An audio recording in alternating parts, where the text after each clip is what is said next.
Hi guys! Welcome to our channel. This is Maricel Piquero Vlog TV. Good morning nga pala guys. Good morning sa ating lahat at good afternoon sa Pilipinas, saan mang sulok na ating bansa. So ang ating niluluto ay baka masunog.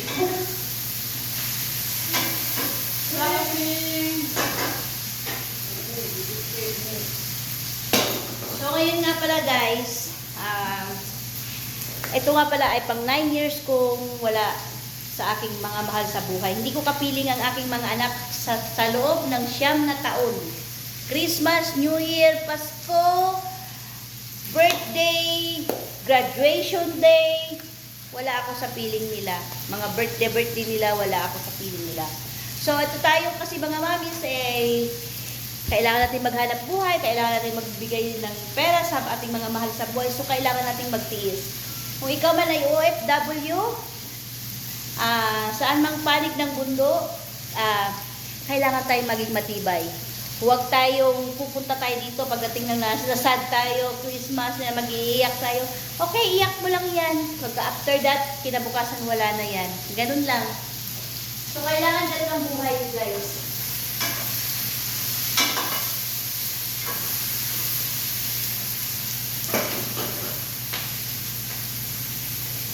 So, huwag po tayong sobrang magpaka-stress tayo dito. I-ano lang natin, chill lang natin ang buhay. So, hindi natin kailangan kaya nga tayo nagpunta dito is para sa ating mga mahal sa buhay, para makapagpaaral tayo sa ating mga anak, makatulong tayo sa ating pamilya. So, kailangan natin maging matibay. Ako, for 9 years, naging matibay ako. Alam ko, ang mga bago, sa mga newcomers, first New Year, nawala sila sa pamilya nila. So, medyo pa yan sila, sad pa yan sila. Pero ako sa ngayon, matibay na ako.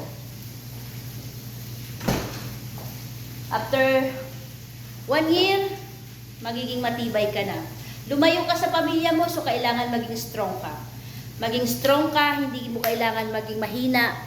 Kaya, yun lang sa mga payo ko sa mga bago, maging matibay, maging matatag tayo. Yun lang po. Basta, enjoy mo lang yung life, enjoy mo lang yung trabaho mo, as long as yung amo mo di ka sinasaktan, di ka pinapakain ka ng ayos, pinaspasahod ka, kahit late ang sahod natin, pinapasahod ka naman. So, okay lang yan. Basta ang mahalaga is na ibibigay naman nila sa iyo. Ako ganun. Hindi ako... Ito ay payo ko lang sa mga bago, sa mga newcomers. Payo ko lang po ito. So, dapat tayo ay maging matatag. Hindi natin kailangan yung napagalitan ka lang ng isang beses, uwi na ako sa Pilipinas, lipat na ako sa ibang amo. Dito, alam mo na, kung ikaw ay nakahanap na ng amo ng maayos, ayusin mo. Trabaho ang pinunta mo dito, either maraming trabaho, hindi ko kaya, etc. Trabaho ang pinunta mo dito. So, kahit di mo kaya, kayanin mo. Kahit nasabi mo nahihirapan ka, step by step lang yan. Sa promero, hindi mo yan makukuha. Pero pag nagamay mo na yung trabaho mo, okay ka na. Okay ka na, makakayanan mo na yung trabaho. Ganun lang yun, guys. So, hindi natin kailangan yung kunting kibot lang, kunting is magagalit na, mag-aaral sa puluto na, so uwi na ako, so ganito, hindi. Kailangan mo dito, matatag ka. Maging matatag ka. So, hindi pwedeng masyado kang balat sibuyas. Kasi, pumunta ka rito is para magtrabaho.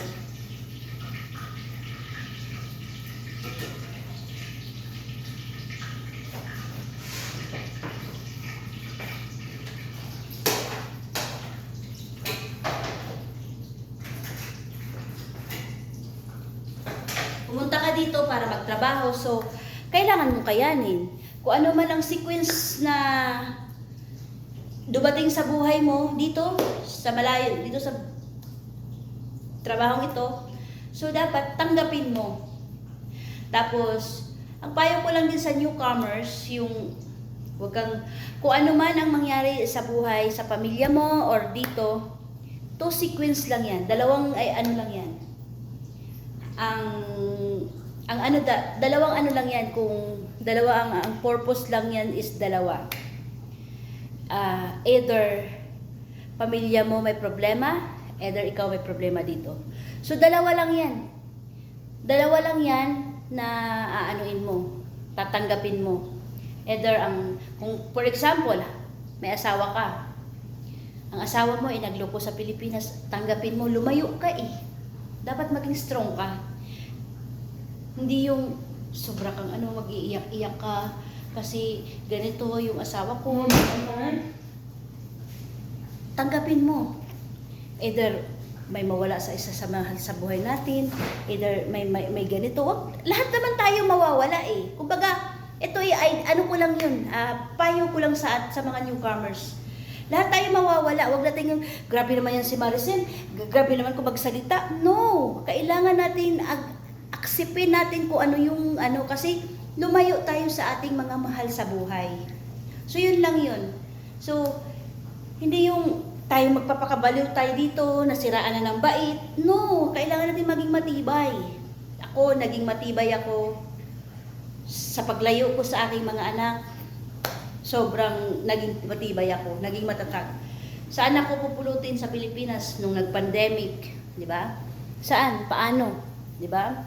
Kaya nagpasalamat na rin ako dahil napunta ko dito. Di ba?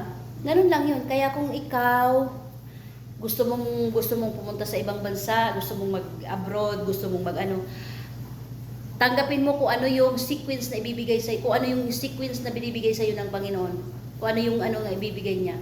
Ito yung, kaya mag-isip ka kung ikaw ay gusto mong mag-abroad, gusto mong pumunta, lumayo sa pamilya mo, kailangan matibay ito. Hindi yung pagdating dito is mag-iiyak-iyak ka, asawa ko nagloko, ang ganito, nanay ko may sakit. No, matibay ka. Isipin mo palagi. Kaya ka lumayo sa pamilya mo dahil sa mga anak mo, dahil para makaahon sa kahirapan yung mga anak mo. Makapagpaaral ka man lang, yun lang yun. Kasi, alam mo, hindi naman lahat ng nag-a-abroad is nakakaahon agad sa kahirapan. Hindi. Ako hindi. 9 na taon na ako dito pero hirap pa rin ako sa buhay. Ito pa rin ako. Ito pa rin ako, level pa rin. Kasi, padala ka lang padala. Saan pupunta? Walang tubo-tubo. Wala. Ganun pa rin. Nananatili ka pa rin ito. Nakalapag pa rin yung paa mo sa sahig. So, kailangan yun ang natin, yun ang isipin natin na hindi porket nag-abroad, mayaman na. No. Kasi ang sweldo mo dito, hindi naman milyon.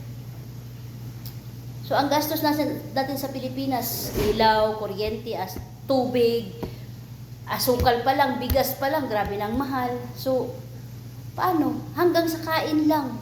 So, hindi aangat, walang aangat, level up, naka-level ka pa rin. Wala pa rin pinagbago. Kung ano yung buhay ko noon, wala pa rin pinagbago. Either, nakakapagpaaral lang ako. Yun lang. Hindi pa nga sapat eh. Hindi pa nga sapat.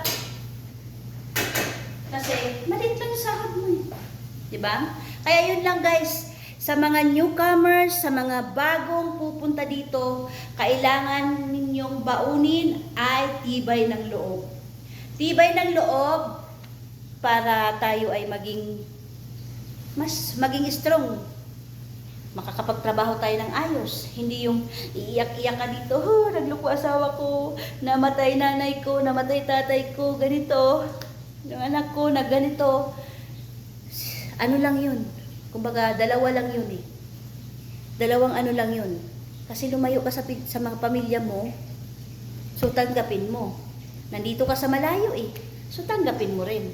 'Di ba? Either lalayo ka or mag-stay ka sa Pilipinas. So, walang mangyayari. Wala. Nandoon ka. Kung ano man mangyari sa Pilipinas, nandoon ka pa din. Kahit naman nandoon ka sa Pilipinas, Kung darating ang panahon na talagang kukunin na ng Panginoon ang mahal natin sa buhay, wala tayong magagawa eh. Di ba? Kahit nandito or nasa Pilipinas. So yun lang guys, ito lang yung payo ko. Salamat sa lahat, salamat sa mga nanood. This is Maricel Viquero Vlog TV. Maraming salamat sa nanood. Salamat, bye-bye. Merry Christmas and Happy New Year in advance. Mahal ko kayong lahat.